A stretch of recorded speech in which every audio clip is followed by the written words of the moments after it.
Du livre des Actes des Apôtres, chapitre 1, verset 6.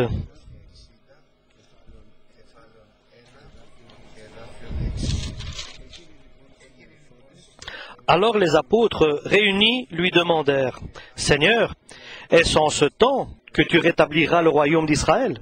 Il leur répondit, « Ce n'est pas à vous de connaître les temps ou les moments que le Père a fixés de sa propre autorité. Mais vous recevrez une puissance, le Saint-Esprit, survenant sur vous, et vous serez mes témoins à Jérusalem, dans toute la Judée, dans la Samarie et jusqu'aux extrémités de la terre. »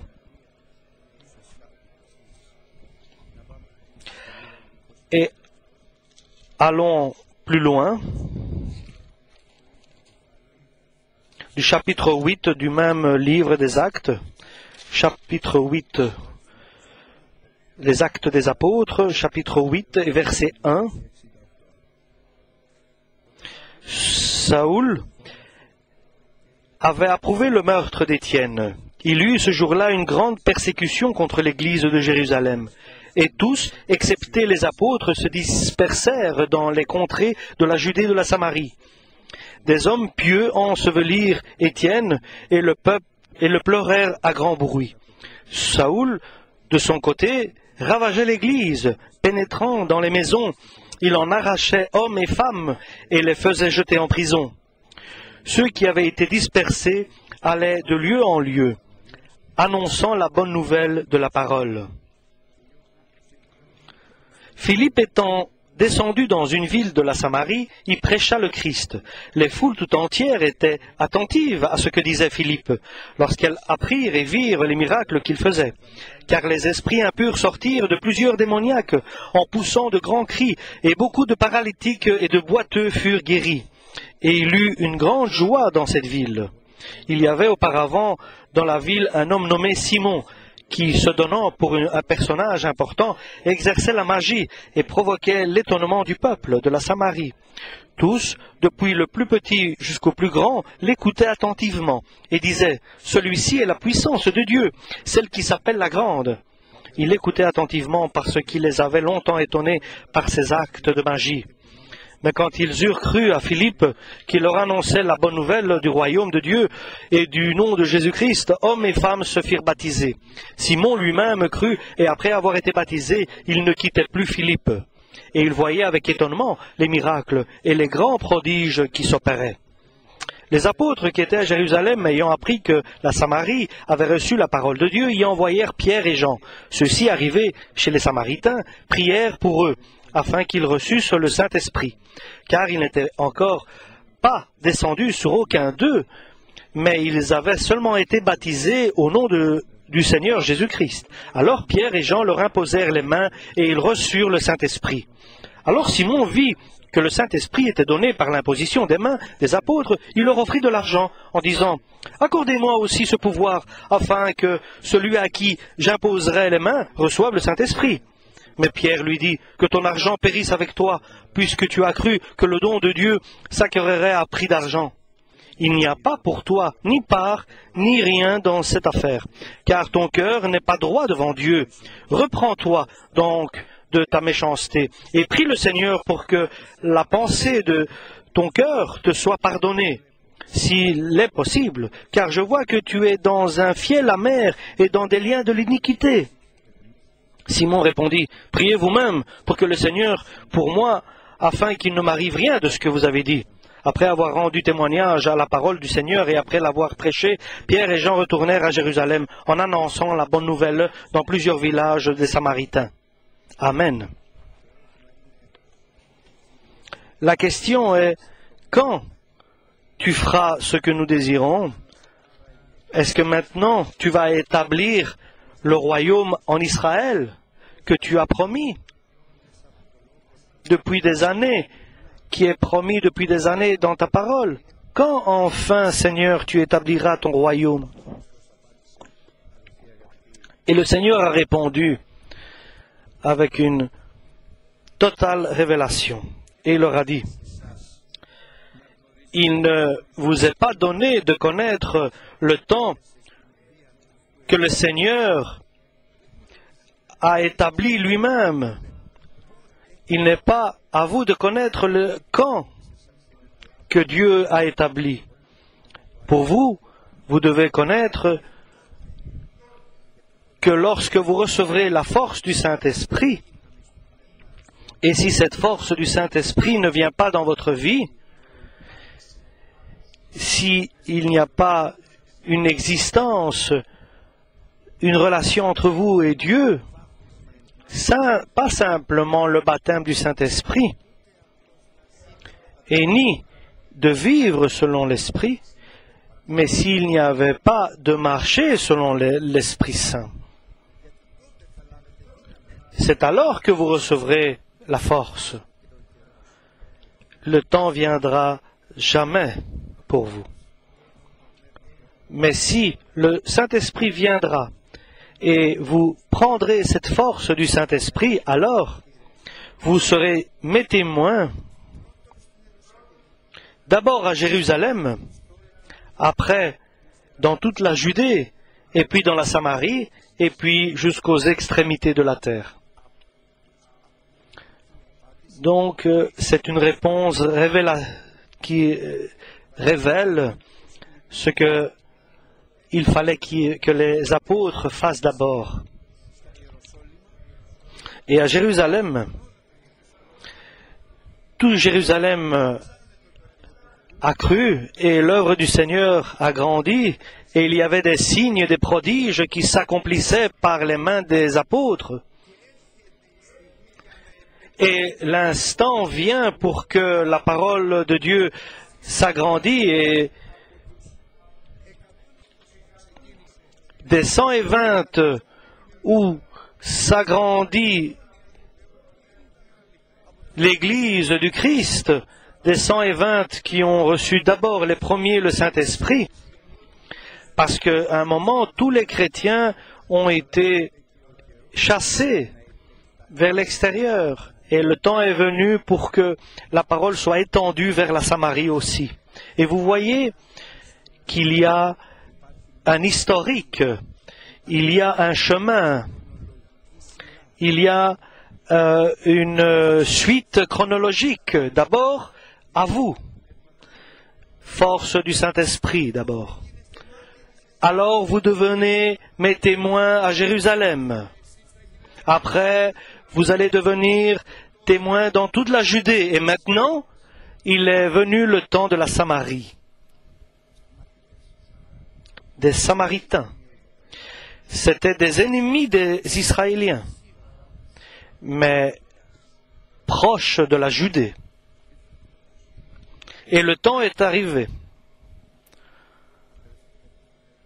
Et, chers frères, le temps vient. Le Seigneur a commencé avec toi, avec chacun de nous. Il a avancé avec ta famille. Il a continué avec certains membres de ta famille. Mais il y a une suite. Il y a une suite glorieuse. Et un peu plus loin, un peu plus loin, en Judée, en Samarie et aux extrémités de la terre, il y a une suite à cela. Cette œuvre que le Seigneur a commencée, c'est lui qui va la porter au terme. C'est lui qui va terminer cette œuvre. C'est pas toi. C'est pas toi qui va terminer cette œuvre. C'est le Seigneur. C'est lui qui terminera son œuvre qu'il a commencée jusqu'aux extrémités de la terre. Il y a une suite. Il y a une suite glorieuse sur ton chemin qui est guidé par le Saint-Esprit et pas selon ta volonté et tes critères. Il faut chaque fois demander au Seigneur, et pas selon la chair, selon tes désirs personnels, mais quand tu veux dire quelque chose, tu demandes au Seigneur et tu dis « Que veux-tu, Seigneur ?» et pas avec des projets personnels, mais que ton jugement soit vrai. Seigneur, toi, qu'est-ce que tu as préparé comme dessein, comme projet, comme suite? Et alors viendra le moment.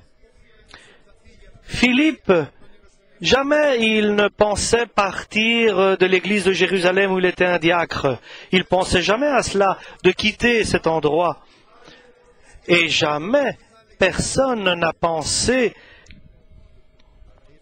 qu'il allait dire à Philippe de partir. Et son ami bien-aimé, Stéphane, le Seigneur l'a pris au ciel. Et Philippe, il a été envoyé en Samarie. C'est-à-dire donc, lorsqu'il y a eu cette grande persécution dans l'Église, est-ce qu'il ne s'est pas mis, vous pensez, à prier? Est-ce que vous pensez qu'il a commencé, moi, je désire? Non. Il n'a peut-être pas voulu aller en Samarie. Qu'est-ce qu'il avait à faire en Samarie, Philippe?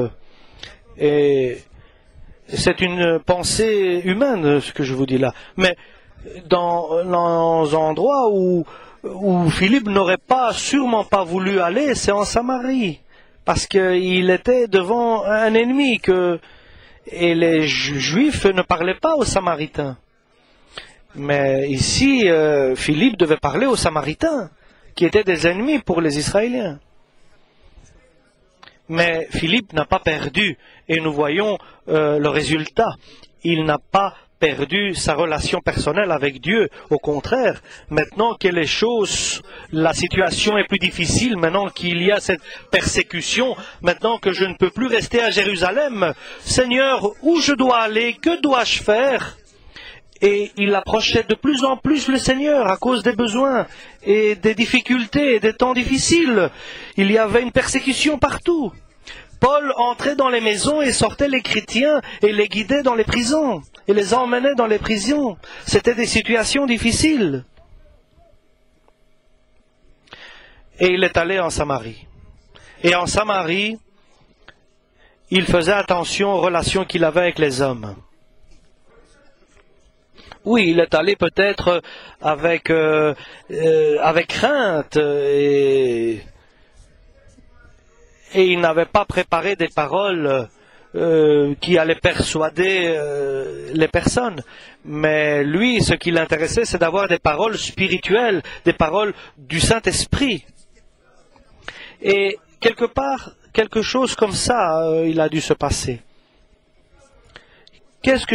À quoi vais-je être confronté en Samarie? Un Israélien qui a été chassé de Jérusalem, que va-t-il faire en Samarie?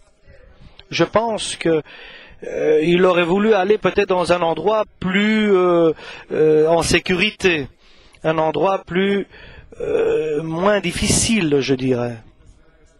Mais je suis certain aussi qu'il est allé par le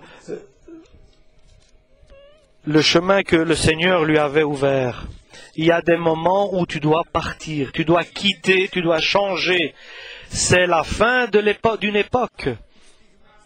Il y a des moments qui viendront difficiles où tu ne sauras pas ce qu'il faut faire. Et souviens-toi, seulement le Seigneur connaît le chemin de la bénédiction pour toi. Seulement le Seigneur connaît.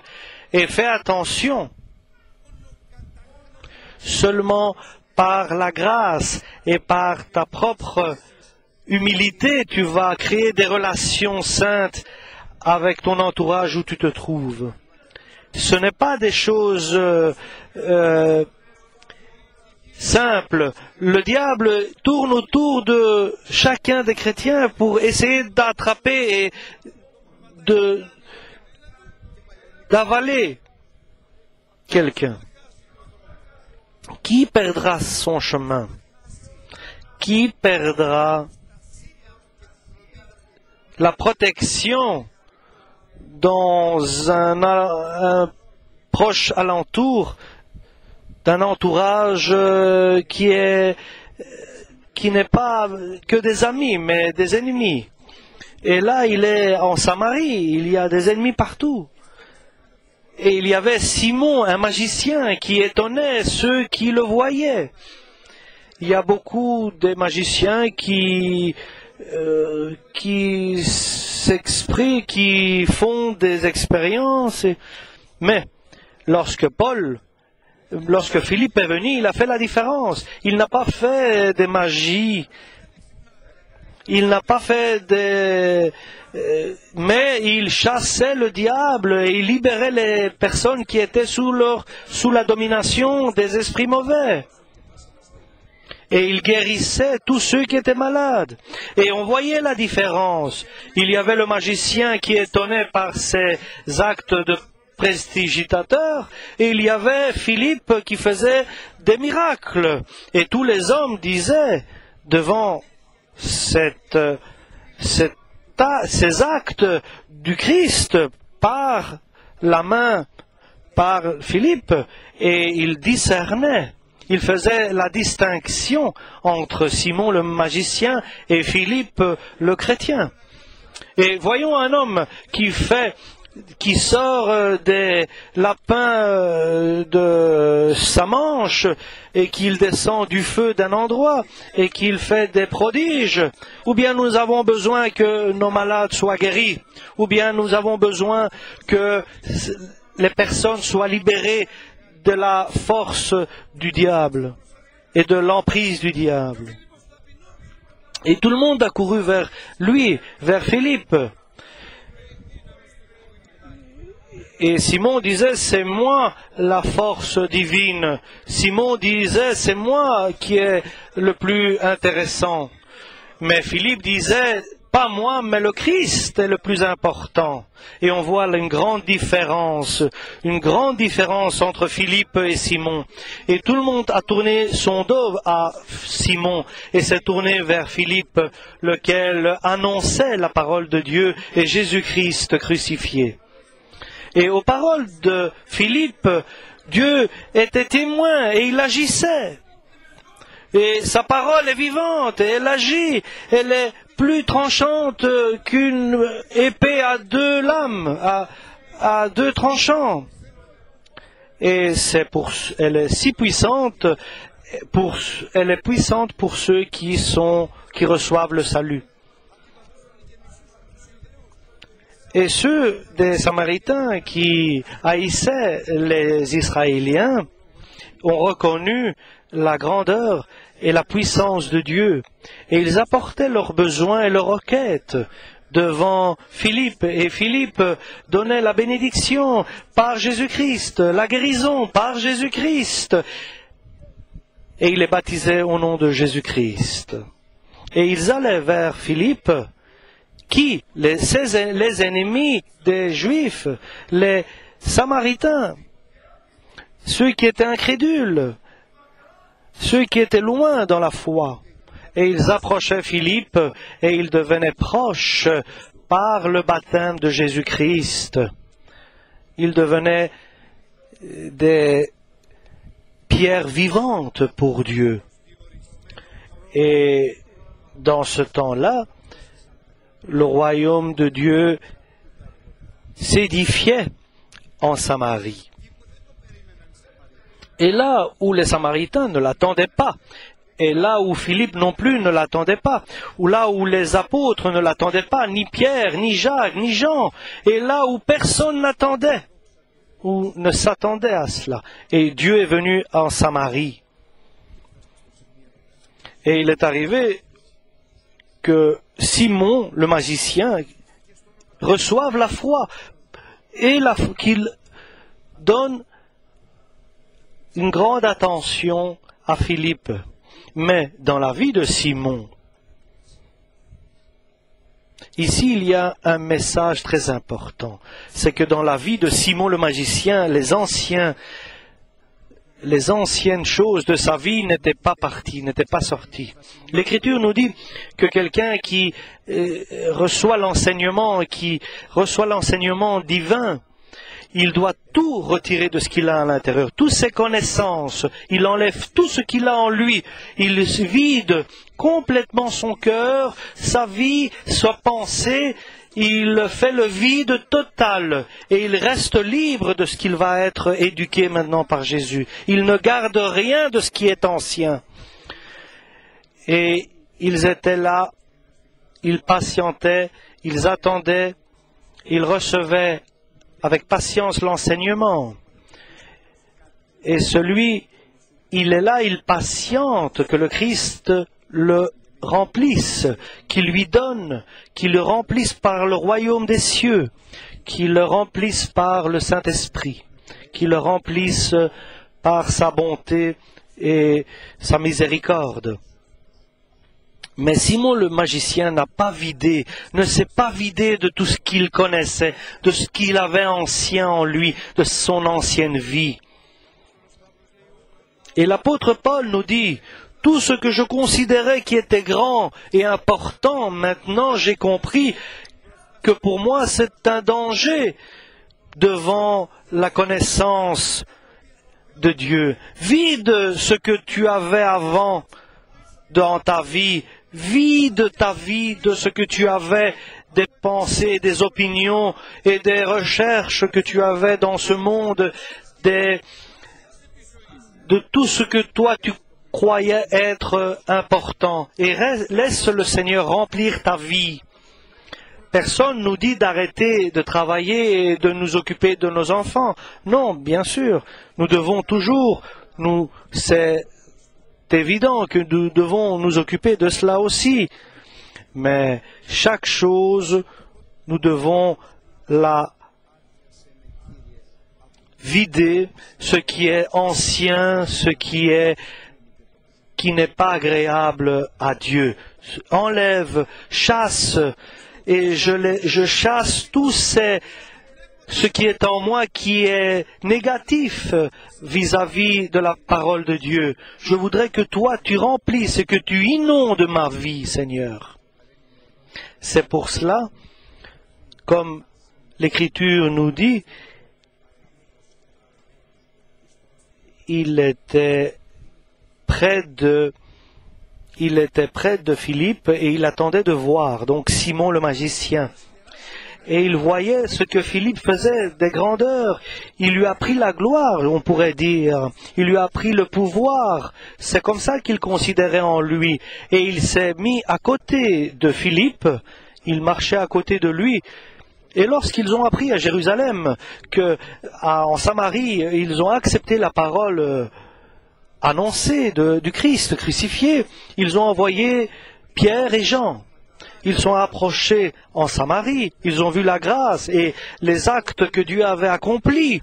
Et leur regard s'est tourné directement aux besoins des habitants. Et leur regard s'est tourné vers le besoin des frères. Mais notre agonie et notre besoin, c'est le manquement des frères. Et lorsqu'ils ont vu que le Saint-Esprit n'était pas encore venu sur eux, Pierre et Jean ont prié en mettant leurs mains sur les chrétiens, sur les fidèles, et ils recevaient le Saint-Esprit. Ils imposaient les mains sur eux et ils recevaient le Saint-Esprit par la prière. Et leurs noms ont été inscrits dans le livre de vie. Et nous voyons ici Simon qui attendait de Philippe.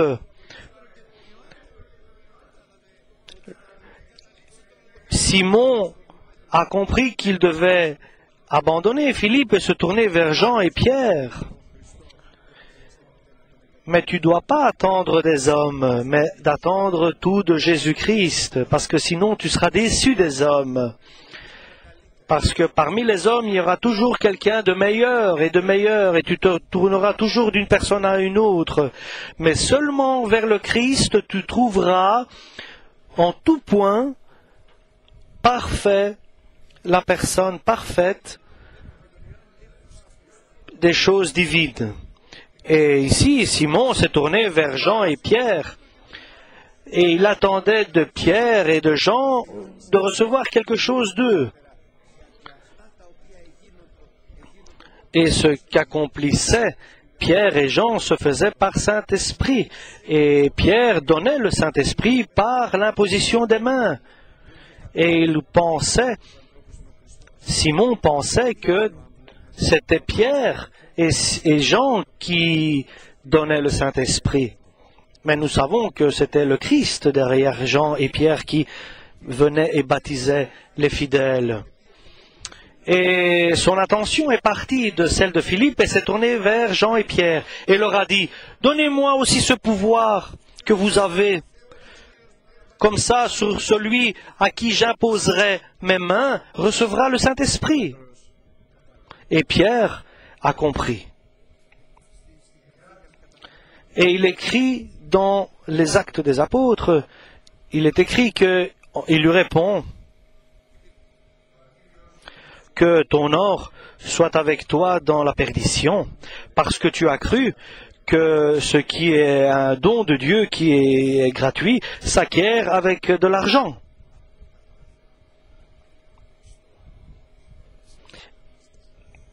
Et cela s'acquiert par Jésus-Christ, par la foi, par l'amour de Dieu. C'est pour ça que nous patientons de Dieu, c'est lui qui va nous donner. Nous attendons de Dieu. Sans argent, vous recevrez de la nourriture et la vie éternelle. Et il va nous établir comme David. Il a établi témoin de la justice. Et après, il a fait quelqu'un il l'a établi roi. Et qu'il nous établisse représentants pour ceux qui sont dans la souffrance et qui cherchent le Christ et qui cherchent des solutions et la bénédiction. Comme il a fait Philippe, comme il sera jamais. Et ne prenons pas l'exemple de Simon, le magicien, parce qu'il n'avait pas compris à quel Dieu il avait cru. Il n'avait pas cru ce que signifie Église du Christ. Il n'avait pas compris ce qui signifie la force du Saint-Esprit, ce qui signifie la foi, ce qui signifie humilité, ce qui signifie parole divine. Il n'avait pas compris cela, Simon le magicien. Et il a continué. Toi qui as reçu une nouvelle naissance, toi qui as été baptisé à l'eau, tu n'as pas de part et d'héritage dans la parole divine.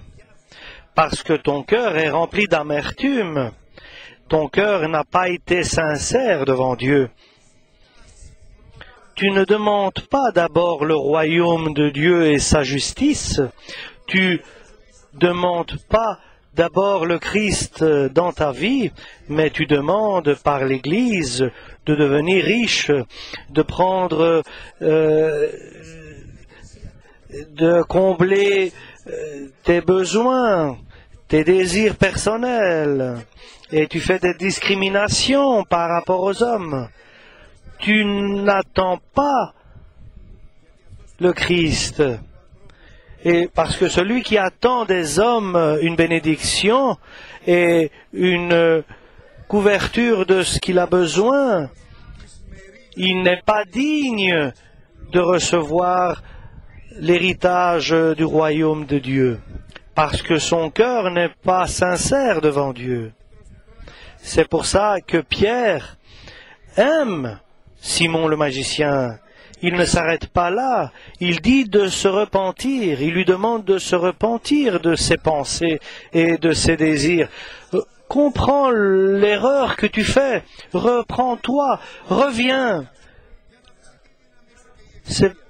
Tu dois te repentir, c'est pas en venant à l'église que tu auras plus de pouvoir, mais en venant à l'église, tu vas te préparer pour aller au ciel, dans le royaume de Dieu. Et si tu marches dans l'humilité et dans la simplicité et dans la fidélité de la parole de Dieu, le Seigneur va t'établir témoin, son témoin, à Jérusalem et en Judée et en Samarie et dans le monde entier. Témoin tu seras. Mais parce que Dieu aime Simon le magicien, Pierre lui dit, répands-toi de tes mauvaises pensées. Repens-toi de ce que tu penses, ce que tu as comme tentation. Toi, le magicien, tu étais grand devant les gens, mais maintenant tu es le dernier. Et Philippe, qui était petit et simple et inconnu, le Seigneur l'a élevé et l'a fait quelqu'un d'important. Et ton cœur est rempli d'amertume, et tu es lié avec l'injustice. Tu as de l'amertume envers Dieu, et tu as de l'injustice vis-à-vis des hommes. Et tu es injuste. Tu es terminé. Si tu te repens pas et tu ne reviens pas de ton chemin qui est pas juste. Et Simon dit, bien sûr, c'est une bonne réponse. Oui, c'est une bonne réponse que vous avez. Et il dit, priez à Dieu pour moi, peut-être qu'il change d'avis pour moi. Si en même temps que lui, il a prié Simon, sûrement que le Seigneur a dû changer son cœur alors. Mais s'il leur a dit seulement priez pour moi sans qu'il se repent et qu'il retourne vers Jésus, parce qu'il est écrit, si vous vous retournez vers le Seigneur, si vous retournez vers le Seigneur de tout votre cœur, alors il va te rétablir à ta place. Et si tu apprends ne pas vivre seulement, mais de marcher avec le Saint-Esprit, au Saint-Esprit, alors tu seras comme ma bouche. Et alors fais attention, ne va pas toi chez eux, mais eux viendront vers toi. Ils t'attaqueront, mais moi je te libérerai et je te bénirai. Amen.